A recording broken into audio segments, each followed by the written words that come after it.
want to show Frese OPTIMA Compact together with the 0 to 10 volt motorisk actuator. In this case here we have our 53-1180, which is the modulating actuator with a 5.5 millimeter stroke. When we open up the box here, we can see here on top of the lid we have the item code, and also we have the codes for the wiring: black, red and gray, and here accordingly the black wire here, which is the ground. We have the red wire here, which is the phase, and we have the gray wire here, which is the input control signal 0 to 10 volt. When we want to open up the lid, we use a screwdriver here, put it in the groove, and like this here, and now we can remove the lid. We now see the internals here. We have the dip switches for different settings that we will go through using the tech node. We also have a jumper here that can be set for different valve strokes, and we have the possibility to dismount the cable. We can press up the cable here and click here and remove the cable.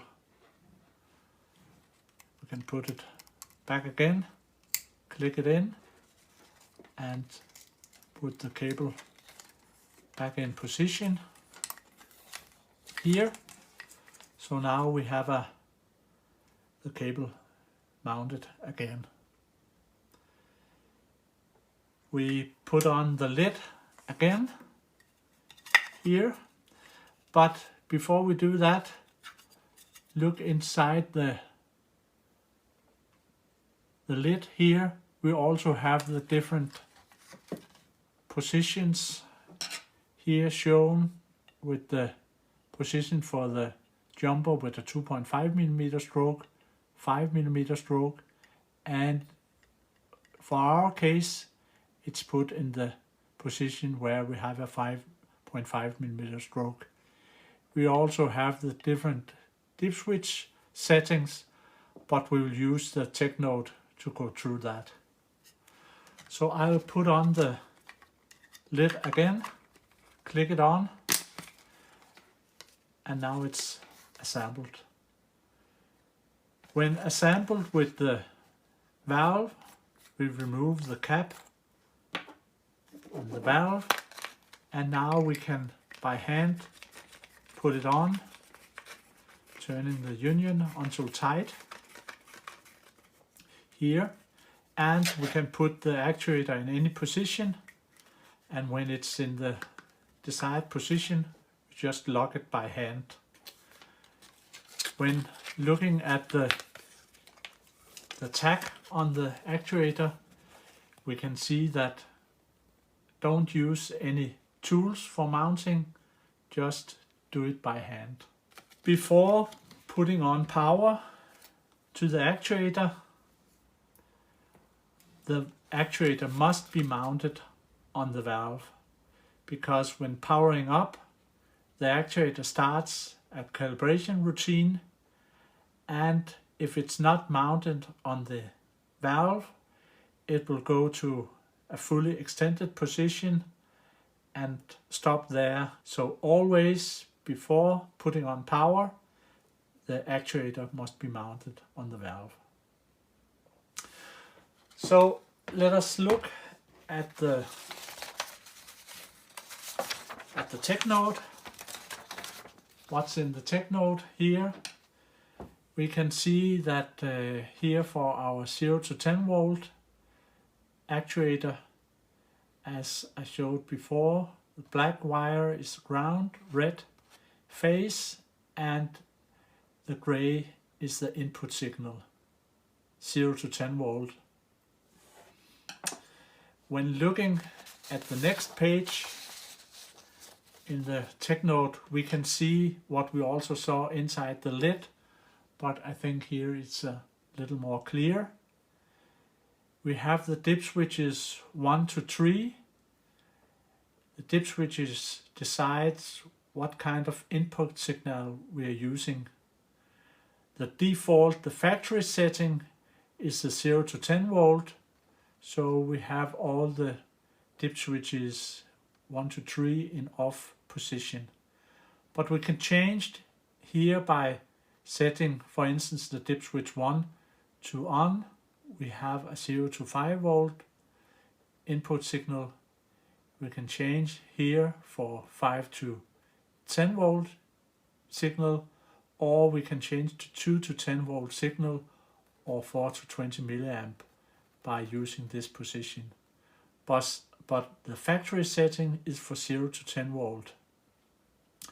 The dip switch number 4 is for the direction of the spindle, and for our valve it's put in what is called reverse acting.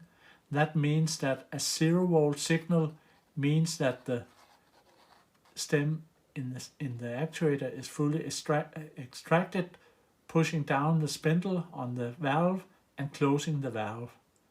And a 10 volt signal means that the spindle is fully retracted up and opening up the valve fully. But it can be changed to the reverse, to the what's called direct acting, but for a Frese OPTIMA Compact valve that's not the correct position. So factory setting is according to the OPTIMA Compact valve. With the dip switch number 5, we can change the characteristic, the actuator characteristic, from equal percentage to linear. The factory setting is equal percentage. So with the equal percentage actuator characteristic together with the valve, which is a linear characteristic on the valve, when we combine these two, the combined characteristic will be equal percentage, suitable for instance, fan coils. But we could change, if we needed it to be a linear characteristic, we could change by the dip switch 5 to a linear. So with a linear actuator characteristic together with the linear valve characteristic, the combined would be a linear characteristic.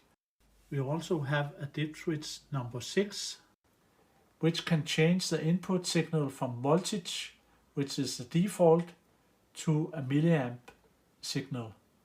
So this is done by the dip switch number 6.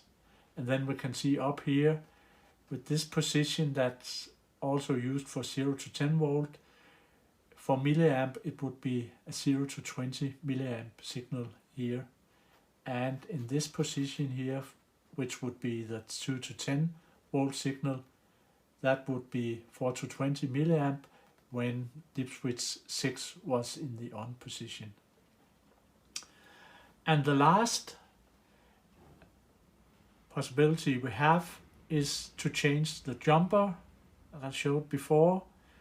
For the 531180, the factory setting is 5.5 millimeter, so the jumper will be in this here position.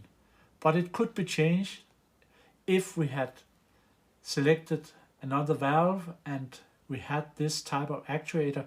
We could just change the stroke on the actuator by another position on the dip switch. So the actuator is a very, very flexible actuator that can operate with almost any kind of input signal, reverse or direct acting, equal or linear. So all in all, a perfect match with the OPTIMA Compact valve. To preset the valve, I can use the Frese app. Press here, and now I can select Frese OPTIMA Compact. Here I need to select the dimension here, and in our case the valve dimension is a DN20 with a 5.5 millimeter stroke. So now I can select DN20 5.5 millimeter. Now I insert the flow here, 0.3, and calculate, and it now tells me that I need to preset the valve to position 2.6. I need to have 25.5 kilopascal available when measuring the differential pressure across the valve. So now I can take the valve here, I can unlock the nut on top, I can preset to a position 2.6 and lock again, and now the flow to the valve is limited to 0.3 liters per second. When the actuator is mounted on the valve, we can now put on the power. When the power is put on, we will now see the red light flashing, and that means that now the actuator is calibrating to the valve. So now it will find the closing position of the valve and move to the position controlled by the input signal. So when this routine has finished, we will see a steady green light.